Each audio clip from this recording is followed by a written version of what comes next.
Timothy 5:14 యవన స్త్రీలు వివాహము చేసుకొని పిల్లలను కని గృహ పరిపాలన జరిగించు.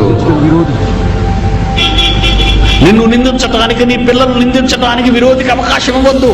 నీ పిల్లవాడు మంచిది కాదనో, నీ కుమార్తె మంచిది కాదనో. ఒక పిల్లవాడు మాటి మాటికి నీ ఇంటికి వస్తున్నప్పుడు నీ కూతుర్ను నువ్వు అబ్జర్వ్ చేయటం లేదా? అది బడికి వెళుతుందా, లేక ఇంకెక్కడికి వెళుతుందా, ఎవరితో మాట్లాడుతుందో చూడవలసిన అవసరం లేదా? వాచి కావాలంటే వాచి, బండి కావాలంటే బండి, బట్టలు కావాలంటే బట్టలు వేస్తున్నావే. రోడ్డును పోయే ప్రతి పిల్లవాడు నీ బిడ్డ పక్క చూసి ఆమె అవయవాలను చూడాలని ఆశపడుతున్న డ్రెస్సులను వేయిస్తున్నావే నీ బిడ్డకు నువ్వు. అది సమాజంలో మంచి పద్ధతి.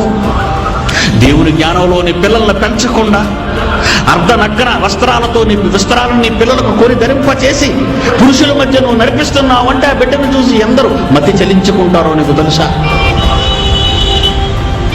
ఎందుకు యాసిడ్ పోసాడు?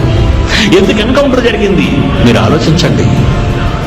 తల్లిదండ్రులు చేసిన తప్పుడు సినిమాలు వస్తున్నప్పుడు, తప్పుడుగా బూతు మాటలు ఆ సినిమాలో వినబడుతున్నప్పుడు, ఈ సినిమాలు తప్పు, ఈ పద్ధతులు మంచివి కావు, మా పిల్లలు పాడైపోతున్నారు, నా తోడబుట్టిన ఆడపిల్లలు, అక్క చెల్లెలు చెడిపోతున్నారని ఒక అన్న అడగగలుగుతున్నాడా? ఒక కన్న తండ్రి అడగగలుగుతున్నాడా? ఒక కన్న తల్లి అడగగలుగుతుందా ఈ సినిమా మీడియా అని చెప్పండి.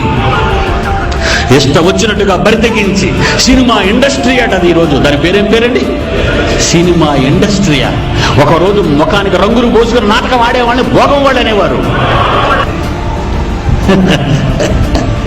ఎవరండి చెప్పగలరు వీళ్ళకి? ఎవరండి శాసించగలరు వీళ్ళని? మీరే. అందుకే దేవుడు అంటున్నాడు, మీరైనా ఆపండి. చిన్ననాటి నుండి దేవుని జ్ఞానాన్ని మీరు తెలుసుకోండి, ఆ జ్ఞానాన్ని మీ పిల్లలకు నేర్పించండి, మీ పిల్లలకు కూడా నేర్పించండి అని రాశాడండి.